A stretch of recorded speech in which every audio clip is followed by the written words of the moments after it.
जय हिंद दोस्तों, मैं विशु आर्य लेकर आया हूं आपके लिए 20 मोस्ट इंपोर्टेंट क्वेश्चन मैथ्स और रीजनिंग के 15 और 5। 15 क्योंकि 15 इसलिए क्योंकि आपके जो एग्जाम में आते हैं आर्मी के जीडी के 15 क्वेश्चन मैथ्स के आते हैं और 5 क्वेश्चन आपके रीजनिंग के आते हैं। और जो प्रीवियस एग्जाम्स में आपके क्वेश्चन आते हैं उसी तरह के क्वेश्चन दोस्तों मैं आपके सामने प्रेजेंट करता हूं। अगर किसी भी स्टूडेंट को इन क्वेश्चंस का पीडीएफ चाहिए तो वो टेलीग्राम में जाकर मेरा डिस्क्रिप्शन में जाकर टेलीग्राम ज्वाइन कर ले। बहुत से स्टूडेंट्स को प्रॉब्लम होती है कि टेलीग्राम में आपका पीडीएफ नहीं खुलता, तो वो पीडीएफ रीडर डाउनलोड कर ले जिससे कि उसकी पीडीएफ खुल जाएगी और पर डे आपको पीडीएफ भी रेगुलर मिलती चली जाएंगी। दोस्तों शुरुआत करते हैं आज के अपने बेहतरीन और धमाकेदार सेशन की जिसमें आपके एक से एक बेहतरीन क्वेश्चन आएंगे। बस आपका काम क्या है, पेन और पेंसिल ले लें और अपना रफ नोटबुक ले लें और सेशन के लास्ट तक बने रहे क्योंकि एक से एक बेहतरीन क्वेश्चन आपको देखने को मिलेंगे। दोस्तों तो शुरुआत करते हैं अपने सेशन की। आज का अपना पहला क्वेश्चन है, संख्या पद्धति का एक क्वेश्चन दिया कि निम्न संख्या में एक संख्या दिया, इस संख्या का अगर गुणा किया जाए तो इकाई के स्थान पर कौन सा अंक आएगा। तो करना क्या है, इकाई का स्थान देखना है। तो यहां से इकाई का स्थान पर 4 है, इसमें इकाई के स्थान पर 9 है, अगले में इकाई के स्थान पर 3 है और नेक्स्ट में इकाई के स्थान पर 6 है। तो बस इकाई के स्थान का वैल्यू उठा लेंगे आप और 4 का 9 से गुणा, 4 नम 36, 36 में इकाई का अंक 6, 6 का 3 से गुणा करो, 6 का 3 से गुणा करो 18, 18 में इकाई का अंक 8, 8 का 6 से गुणा करो, 8 छंग 48 और 48 में इकाई का अंक 8। इकाई का अंक क्या बना दोस्तों, आपका 8 इकाई का अंक बनता है। इकाई का अंक लेना है, इसका 4, इसका 9, इसका 3 और इसका 6। तो 4 का 9 से 36, 6 का 3 से 18, 8 का 6 से 48 और 48 में इकाई का अंक दोस्तों आपका बना 8। तो ऑप्शन सी क्या है आपका राइट आंसर। चलते हैं नेक्स्ट क्वेश्चन पर। सेकंड क्वेश्चन आपका लेस है और मैसे का एक बढ़िया सा क्वेश्चन कि दो संख्याओं का मैसे दिया, लेस है दिया और उनमें से एक संख्या आपकी दे दिया 92 मतलब 92, तो दूसरी संख्या बताओ। तो मतलब पहली संख्या आपका फॉर्मूला बनता है पहली संख्या गुणा दूसरी संख्या, पहली संख्या गुणा दूसरी संख्या और बराबर लेस है गुणा में से। पहली संख्या गुणा दूसरी संख्या और बराबर लेस है गुणा में से। अब पहली संख्या अपने आप में देखा है क्या आई, पहली संख्या 92 दी, एक संख्या कितनी 92 और दूसरी क्या करनी हमें बतानी है, दूसरी संख्या क्या करनी दोस्तों बतानी है। और लेस है जो दिया वो 460 दिया और में से दिया आपका 92, में से दिया 92। भाई पहली संख्या 92 दूसरी बतानी और लेस से दिया 460 और में से 92 नहीं वैसे दिया आपका 23 दोस्तों, 23 दिया। तो दूसरी संख्या बराबर 460 का गुणा 23 और बटे कितना 460 का गुणा 23 किया और ये 92 इधर गुणा में है तो उधर बटे में गया, 92 गुणा में गया। 23 से ये कट गया 4 बार और 4 से ये कटा 115 बार। भाई 4 एकम 4, 4 एकम 4, 2 बचा 0, 4 पंजा 20, तो 115 ऑप्शन सी बनता है आपका राइट आंसर। दोस्तों पहली संख्या गुणा दूसरी संख्या, लेस है गुणा में से, 92 दूसरी बतानी है, लेस है 460 में से दिया 23, ये 92 गुणा में है बटे में गया, 23 से 4, 4 से कटा 115 आपका राइट आंसर। दोस्तों चलते हैं नेक्स्ट क्वेश्चन पर। अगला क्वेश्चन क्या कहा, 0.8 मतलब 0.8 का गुणा किया है क्वेश्चन मार्क से और बराबर 0.0004। अब इसने कहा क्वेश्चन मार्क का वैल्यू बताना है, सोल्व करना है। तो ये क्वेश्चन मार्क है भाई, ये वैल्यू 0.0004 और ये क्या, ये गुणा में है 0.8, 0.8 गुणा में है, जब सेकंड साइड गया इस साइड गया तो बटे में गया 0.8। अब किया क्या, पॉइंट ने पॉइंट के स्थान को काटना शुरू किया, पॉइंट ये कटा, ये एक अंक यहां पीछे चला गया, तो ये बनता है आपका 0.004 का बटा 8। अब 8 से काटते हैं तो देखो 0 पॉइंट तो लगाया, 0 पहाड़ा नहीं चलता, नहीं चलता 0। अब ये 4 में पहाड़ा नहीं चलता तो पहले एक 0 लगाएंगे और 0 बढ़ा लेंगे, 8 पंजा 40। इस क्वेश्चन में थोड़ा सा ध्यान रखें, आप पॉइंट में उलझ सकते हैं। ऑप्शन ए आपका राइट आंसर। अब पहले 0 नहीं है तो कोई वैल्यू नहीं, कोई फर्क नहीं पड़ेगा, तो आपका ए ऑप्शन राइट आंसर। 0.8 बटे में गया, पॉइंट हटा तो एक पॉइंट पीछे चला गया, क्योंकि पॉइंट एक स्थान को ही काट सकता है। अगर 2 स्थान होते तो 2 को काटता, एक स्थान पीछे गया तो 0.8 से काटा हमने, 0 पॉइंट तो लगा 8 0 0 8 0 0। इस 4 में पहाड़ा नहीं चलता तो पहले 0 लगाया, एक 0 बढ़ा लिया, तो 8 पंजा 40। ध्यान रखें क्वेश्चन को। नेक्स्ट क्वेश्चन, एक कमरे की लंबाई दे दिया, चौड़ाई दे दिया, कमरे की लंबाई दे दिया 27 मीटर, कमरे की लंबाई दे दिया भाई 27 मीटर, कमरे की लंबाई जो दे दिया वो 27 मीटर दे दिया, 27 मीटर, और चौड़ाई दे दिया 24 मीटर। और इसने कहा कमरे के अंदर कितनी वर्गाकार टाइलें लग सकती हैं, कमरे के अंदर कितनी वर्गाकार टाइल लग सकती हैं। तो टाइल की संख्या, टाइल की संख्या बराबर कमरे का क्षेत्रफल बटे, कमरे का क्षेत्रफल बटे टाइल का क्षेत्रफल।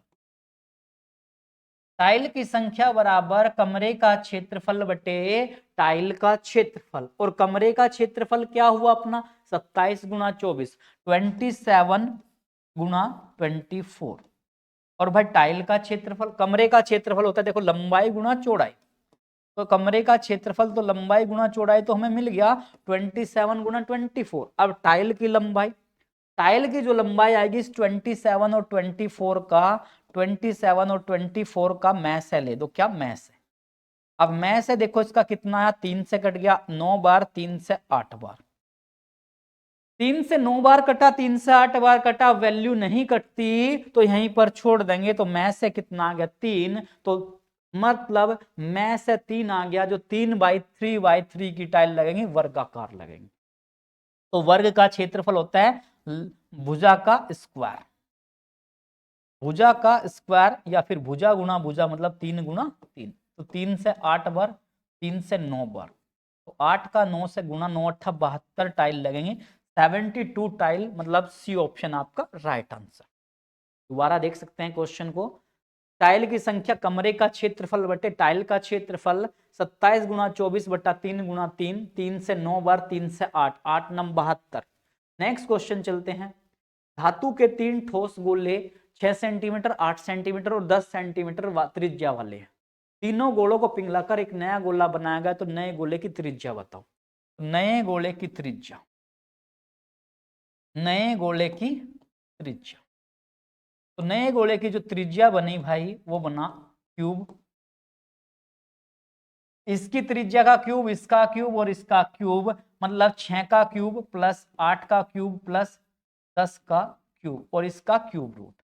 और 6 का क्यूब बना, 6 का क्यूब बना, 6 का क्यूब बना 216, 8 का क्यूब बना 512 और 10 का क्यूब बना 1000। सभी वैल्यू को जोड़ दिया, सभी वैल्यू को जोड़ दिया तो बना 1728। सभी वैल्यू को दोस्तों क्या किया, जोड़ दिया, और जोड़ने के बाद ये बना 1728। और 1728 का जब क्यूब रूट निकालते हम तो 1728 होता है 12 का, 1728 होता है 12 का 12 का। तो यानी कि जो नया गोला आया उसकी त्रिज्या 12 सेंटीमीटर। अब 12 का कैसे, देखो करना, नए गोले की त्रिज्या तो पहला गोला प्लस सेकंड गोला प्लस थर्ड गोला, इन तीनों का क्या करना है, क्यूब रूट, क्यूब कर देना है। 6 का 216, 8 का 512, 10 का 1000, सबको जोड़ दिया तो 1728 आया। और 1728 क्यूब होता है, 1728 क्यूब रूट होता है 12 का, तो 12 आपका राइट आंसर। 8 के प्रथम 6 गुणज, देखो 8 के पहले 6 गुणजों का औसत बताना है। तो 8 का पहला गुणज 8, 8 का दूसरा गुणज 16, इसी तरह छठा गुणज 8 का 6 में गुणा करो 48 होगा। कितना होगा, 48 होगा। तो इसने क्या कहा, औसत। जब इस तरह औसत पूछता है तो औसत होता है प्रथम पद, प्रथम पद प्लस अंतिम पद, प्रथम पद प्लस अंतिम पद बटे 2। प्रथम पद कितना 8, अंतिम पद कितना 48 और बटा कितना किया 2, औसत इस तरह पूछ लिया तो प्रथम पद प्लस अंतिम पद का बट्टा 2, पहला 8, अंतिम 48 का बट्टा 2, 48 में 8 को जोड़ दिया तो 56, और 56 का बट्टा 2 किया तो 2 दूनी 4, 1 6 2 8 16, तो मतलब 28 आपका राइट आंसर। पहला पद 8 है आपका, 8 छठा पद 8 छंग 48, तो प्रथम पद प्लस अंतिम पद बट्टा 2, पहला 8 प्लस 48 का बट्टा 2 किया तो 28 आपका प्रॉपर राइट आंसर। दोस्तों चलते हैं नेक्स्ट क्वेश्चन, ध्यान रख के चलते हैं अपने नेक्स्ट क्वेश्चन पर। क्वेश्चन नंबर 7 क्या है, किसी संख्या के 60% का 35% 10.6 है। तो देखो मान लो संख्या x है, x का 60%, x का 60%, 60/100 का 35%, 35/100, और कितना कहा, 10.5 कहा है। तो x बराबर 10.5, ये गुणा में है सब वैल्यू, तो ऊपर गया तो 100 गुणा 100, ये किया इधर, इधर क्या है 60, और ये कितना है 35, गुणा में गया 35 गया। अब क्या 35 है, इधर उधर पॉइंट नहीं है किसी भी वैल्यू में, इसमें पॉइंट है तो पॉइंट हटाया इसका तो 1 0 बढ़ गया, और 35 से 1 कटा, 35 तिया 105। अब 2 0 से 2 0 कट गया, 3 का गुणा 100 में तो 300, और 300 का बट्टा 6 किया तो 6 पंजा 30, मतलब 50 आपका राइट आंसर। बी ऑप्शन बनता है दोस्तों आपका राइट आंसर। नेक्स्ट क्वेश्चन चलते हैं। 9 संख्याओं का औसत 80 है, इनमें से 9 संख्याओं का औसत 80, इनमें से प्रथम 5 का 100 तथा अंतिम 5 का 80 है, तो पांचवी संख्या बताओ। संख्या की अगर आप औसत से गुणा कर दो, संख्या की अगर आप औसत से गुणा कर दो तो योग निकल जाता है। संख्या की अगर आप औसत से गुणा कर दो तो योग निकल जाएगा। कितना, 9 संख्या दी, औसत 80, तो 9 8 72, तो मतलब 720। 9 संख्या दी, औसत 80, तो योग हो गया 720, और प्रथम 5 का, पहली 5 का औसत दिया, पहली 5 का औसत 100, तो योग हो गया 500, और अंतिम 5 का जो औसत दिया वो 80, अंतिम 5 का 80, तो 8 पंजा 40, मतलब 400। 8 का 5 में गुणा किया, 8 पंजा 40, 40 मतलब 400। तो देखो बाद की जो वैल्यूज आई, 5 और 5 10 संख्या हो गई, और 10 संख्या का जो योग हो गया वो 900 हो गया। लेकिन हमारे पास तो ओनली पहले 9 ही संख्या थी, अब ज्यादा हो गया 900, तो कितना ज्यादा हुआ, इस 900 से क्या करो, 720 को घटा लो, तो 0, 10 में से 2 गया 8, और 1 180, तो बी ऑप्शन आपका राइट आंसर दोस्त।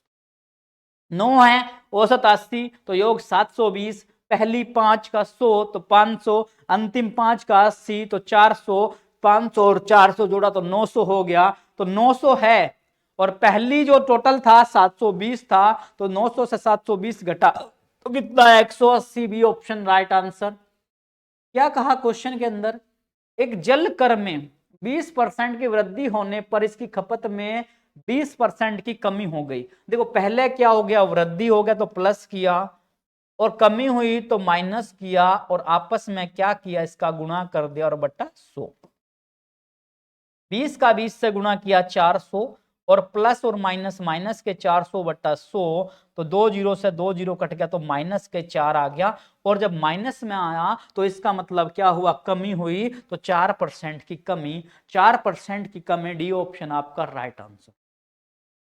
20 की वृद्धि, 20 की वृद्धि, 20 की कमी, तो वृद्धि प्लस कमी माइनस, आपस में गुणा किया 400, 2 जीरो से 2 जीरो तो माइनस के 4, माइनस का 4 मतलब कमी। राम ने एक साइकिल 8,250 में खरीदकर 4% के लाभ पर बेच दी। 8,250 में क्या किया, खरीद लिया, और कितना, 4% का लाभ, तो 4 का लाभ तो 104 का बट्टा 100, 104 का बट्टा 100, तो इसने क्या कहा कि साइकिल का विक्रय मूल्य ज्ञात करो। देखो 0 से 0 काट लिया, अब 5 से काट दिया हमने, 5 दूना 10, 5 से 5 एकम 5, 2 3 2 5 छंग 30, 2 5 5 पंजा 25, और 5 2 से 1 कटा 52। अब 165 का क्या करो, 52 में गुणा करो भाई। 165 का 52 में गुणा करो तो 8580, 8580 आपका डी ऑप्शन बनता है आपका राइट आंसर। 8250 है, क्या कहा 4% का लाभ, तो 104 का बट्टा 100, तो 0 से 0 काट दिया, 5 से 1 काट दिया हमने, 5 से काटा तो 2 और 5 से 165 गुना 52 तो 8580, तो डी ऑप्शन आपका राइट आंसर। दो संख्याओं का अनुपात दे दिया, अनुपात दिया है इसका, देखो अनुपात जो दिया वो 3:4 दिया, और फिर कहा योग दिया, योग दिया कितना, योग दिया कितना 420। देखो अनुपात दिया 3:4 और योग दिया 420, तो 3 और 4 कितना 7, 7 का मान 420, तो 1 का 420 का बट्टा 7, 7 से कट गया, 7 छंग 42, 60, एक अनुपात का मान 60 आया। तो इसने कहा बड़ी संख्या, तो बड़ी पर कितनी वैल्यू, 4 वैल्यू, 4 गुना बड़ी संख्या पूछ लिया, बड़ी संख्या पूछ लिया, तो 4 गुना 60, 6 चौक 24, 240, तो 240 बनता है आपका सी ऑप्शन राइट आंसर।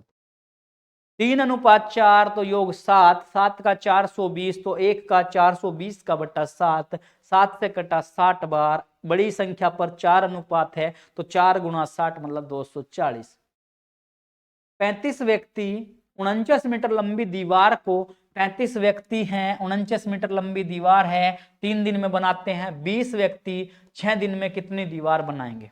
तो भाई सूत्र हो गया MDH/W, और MDH/W ये 1 हो गया, 1 1 1, तो 2 हो गया, इधर इधर 2, इधर 2, इधर 2, तो M1 का मान दिया 35, M मतलब आदमी, D मतलब डेज 3 दिन में, और जितना काम किया 49 काम किया, 49 मीटर की क्या बनाई, दीवार बनाई। 35 व्यक्ति 3 दिन में 49 मीटर की क्या बना दी, दीवार बना दी। फिर कहा क्या 20 व्यक्ति 6 दिन में कितनी दीवार बनाएंगे, 20 व्यक्ति 6 दिन में कितनी दीवार बनाएंगे, तो क्रॉस मल्टीप्लाई कर लिया आपने, तो 35 गुना 3 और गुना दीवार बराबर 49 गुना 20 गुना 6, 35 गुना 3 गुना दीवार बराबर 49 गुना 20 गुना 6, और दीवार बराबर 49 गुना 20 गुना 6, 49 गुना 20 गुना 6, और ये कहाँ गया, ये गया आपका 35 गुना 3 बटे में, 3 से 2 बार कट गया, और 5 से 5 सत्ता 35, 5 7 से कट गया, 7 पंजा 35 और 7 सत्ती 49, 5 से कट गया 4, 7 चौक 28 दूनी 56, तो 56 मीटर की दीवार बना देंगे। 56 metre, 56 metre. M1D1H1/W, M2D2H2/W, work मतलब किया गया कार्य, नीचे जाना है। M का मतलब 35, 3 और 49, 49 दीवार बनाई। 20 व्यक्ति 6 दिन में कितनी दीवार, क्रॉस मल्टीप्लाई, तो ये क्या गया 35 गुना 3 बट्टे, गुना में है बट्टे में गया, 5 7 से कटा 5, 7 से 7, 3 से 2 बार कट गया, और 5 से 4 बार, 7 चौक 28 दूनी 56 आपका राइट आंसर। एक साइकिल के पहिए की त्रिज्या, मान लो एक साइकिल का पहिया है और इसकी त्रिज्या दे दिया 14 मीटर दे दिया, 14 मीटर त्रिज्या दे दिया, तो इसने पूछ लिया पहिया 200 चक्कर में कितनी दूरी तय करेगा। तो जब भी पहिए से चक्कर की बात करेगा तो परिधि निकाल दो आप, और परिधि होता है 2πr, और 2 गुना पाई का मान आपका 22/7, और गुना r का मान 14, 7 से 2 बार कटा, 22 दूनी 44 दूनी 88 मीटर, यानी कि एक चक्कर में हो गया 88 मीटर गया, और पूछ लिया कितने में, 200 चक्कर में। एक चक्कर 200 चक्कर में, पूछ लिया कितने में, 200 चक्कर में चली दूरी 200 चक्कर में, तो क्या करना 88 का गुणा कर दीजिए आप 200 से, तो 2 जीरो और 2 8 16, 2 8 16 और 1 17, 17,600, तो ऑप्शन बी आपका राइट आंसर। परिधि दिया 2πr, 2 गुना 22/7 गुना 14, 7 से 2 22 दूनी 44 दूनी 88, 88 का 200 में गुणा 17,600, राइट आंसर आपका नेक्स्ट क्वेश्चन चलते हैं। 150 मीटर लंबी रेलगाड़ी 50 की स्पीड से 600 मीटर लंबी प्लेटफॉर्म को कितने समय में पार करेगी। तो पूछ क्या लिया, समय पूछ लिया, और समय बराबर होता है दूरी बटा चाल। समय बराबर दूरी बटा चाल, और दूरी कितना दिया, दूरी आप खुद चेक करें। 150 मीटर लंबी तो क्या है, ट्रेन है, और प्लेटफॉर्म है कितना, 600 मीटर। और कितने टाइम ले रही है, कितना स्पीड है वो चेक करेंगे। स्पीड है 50 किलोमीटर प्रति घंटा, 50 किलोमीटर प्रति घंटा। तो क्या किया, 150 में 600 जोड़ा, 150 600 जोड़ दिया तो 750 आ गया, और 750 मीटर और बटे 50 किलोमीटर प्रति घंटा।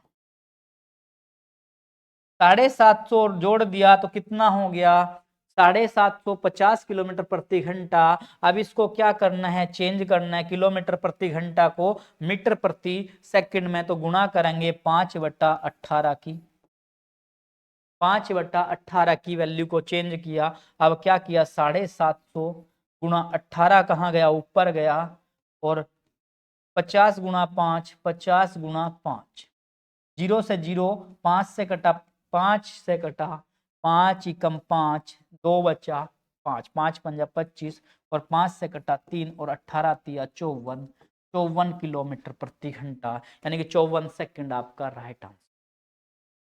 समय दूरी बटा चाल, 150 मीटर और 600 जोड़ लिया, बटा 50, 150 और 600, 750 बटा 50, 50 को चेंज किया, 5/18, तो 18 ऊपर 5 नीचे, 0 से 0, 5 से 15, 5 से 3, 18 तिया 54। लास्ट क्वेश्चन चलते हैं आज का मैथ्स का। साधारण ब्याज किसी धन का 2 वर्ष का मिश्र धन, साधारण ब्याज की दर से किसी धन का 2 वर्ष का मिश्र धन इतना, 5 वर्ष का मिश्र धन 2600 है, तो धन कितना होगा। देखो 2 वर्ष के लिए अगर लिया तो क्या हुआ, 2240 रुपए मुझे वापस करना पड़ेगा। अगर यही धन मैं 6 वर्ष के लिए लिया, अगर यही धन मैंने 5 वर्ष के लिए, कितना, 5 वर्ष के लिए अगर लिया तो कितना लिया भाई, 2600 रुपए। कोई धन मैंने 2 वर्ष के लिए लिया तो 2240 रुपए देकर हिसाब पूरा किया, और 5 वर्ष के लिए लिया तो 2600 रुपए देकर क्या हिसाब पूरा किया। तो इसने कहा लिया कितना था, मैंने धन कितना लिया था। तो देखो 2 और 3 का अंतर देख लो, 2 और 5 का अंतर देखो, 3 वर्ष, और 3 वर्ष में मुझे पैसा जो मिला कितना एक्स्ट्रा, कितना 0, इस 0 में तो 4 गया 6, और 5 में से 2 गया 3, मतलब 2260 में से हमने, भाई देखो 2240 से 2600 तो घटने का नहीं, तो क्या करा हमने, 2600 से क्या घटा दिया, 2600 से 2240 को घटा दिया, तो 0, 10 में से 4 गया 6, 360, यानी कि 3 साल में 300, तो 1 वर्ष में मिलेगा मुझे 360 का बटा 3, तो मतलब 120, 1 साल में मिला 120, 1 साल में मिला 120, 1 साल में मिला 120, तो ऊपर जो है वो 2 साल हैं। जब 1 में 120 मिला तो 2 में कितना मिलेगा, 240, तो माइनस कर दिया 2 गुणा 120, 2240 माइनस 240, तो बना कितना आपका 2000 रुपये, यानी कि जो मैंने मूलधन लिया था 2000, ऑप्शन ए आपका राइट आंसर दोस्तों। 2 वर्ष में 2240 हो रहा, 5 साल में 2600, तो 3 वर्ष बढ़ गया 360 बढ़ गया पैसा, 1 वर्ष में 360 का बटा 3 120 हो गया, 1 साल में 120 ब्याज मिल रहा, तो मुझे 2 साल में कितना मिलेगा, 120 दूनी 240, 2240 से गया 240, तो 2000 रुपए दोस्तों आपका राइट आंसर, यानी कि जो मूलधन था वो 2000 रुपए। ये थे दोस्तों आपके 15 क्वेश्चन मैथ्स के, जो बार बार रिपीटेड होते हैं आपके एग्जाम में। अब चलते हैं अपना सेकंड पोर्शन, और सेकंड पोर्शन किसका है, रीजनिंग का अपना सेकंड पोर्शन। काला रंग शोक का प्रतीक, काला रंग नहीं काला झंडा है यहां पर, काला रंग नहीं काला झंडा है यहां पर, काला झंडा, काला रंग शोक का प्रतीक, शोक का प्रतीक काला रंग किस तरह, जैसे कभी कभी क्या होता है कि बाजू पर खिलाड़ी पट्टी बांध लेता है, बाजू पर खिलाड़ी जब क्रिकेट होता है, क्रिकेट में क्या करता है खिलाड़ी, बाजू पर पट्टी बांध लेता है, काली पट्टी, तो वो किसका प्रतीक है, शोक का। जब कोई खिलाड़ी गुजर जाता है तो उसके लिए शोक प्रकट किया जाता है। तो इसने कहा सफेद रंग या सफेद झंडा, सफेद रंग किसका प्रतीक है, शांति का प्रतीक। किसका, शांति का प्रतीक। नेक्स्ट चलते हैं अपना 192 से 186, 192 से 186 गया, 192 से गया 186, फिर 180, फिर 174, फिर क्वेश्चन मार्क और फिर 162। तो क्या कहा इसने, इस सीरीज को पूरा कीजिए आप।